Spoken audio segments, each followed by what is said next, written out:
Welkom. Vandag ondersoek ons die kritieke rol van die meester van die Hooggeregshof in die Suid-Afrikaanse reg, met die fokus op boedelbereddering, trusttoesig en die aanstelling van eksekuteurs. Die meester van die Hooggeregshof is 'n belangrike administratiewe gesag wat verantwoordelik is om te verseker dat boedels en trusts van oorlede boedels in ooreenstemming met die wet bestuur word. Die meester wat optree kragtens die wet op die administrasie van boedels 66 van 1965 verseker wetlike nakoming, beskerm die regte van begunstigdes en beskerm die belange van krediteure en erfgename. Die meester het verskeie sleutelverantwoordelikhede in die bestuur van 'n oorledene se boedel.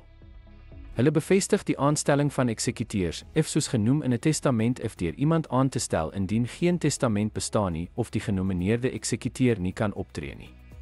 Die meester hou toesig oor boedelbestuur en verseker dat bates verdeel word volgens die testament of, in die afwesigheid daarvan, volgens die wet op intestate erfopvolging 81 van 1987.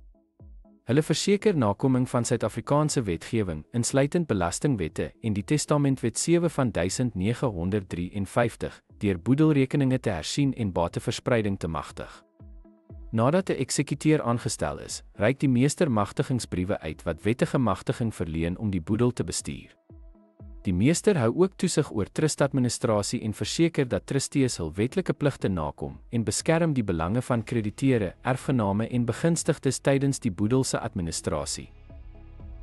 Ten slotte speel die meester van die Hooggeregshof 'n sentrale rol in die administrasie van oorlede boedels en trusts om wetlike nakoming te verseker, belanghebbendes se belange te beskerm en die integriteit van Suid-Afrika se boedelstelsel te handhaaf.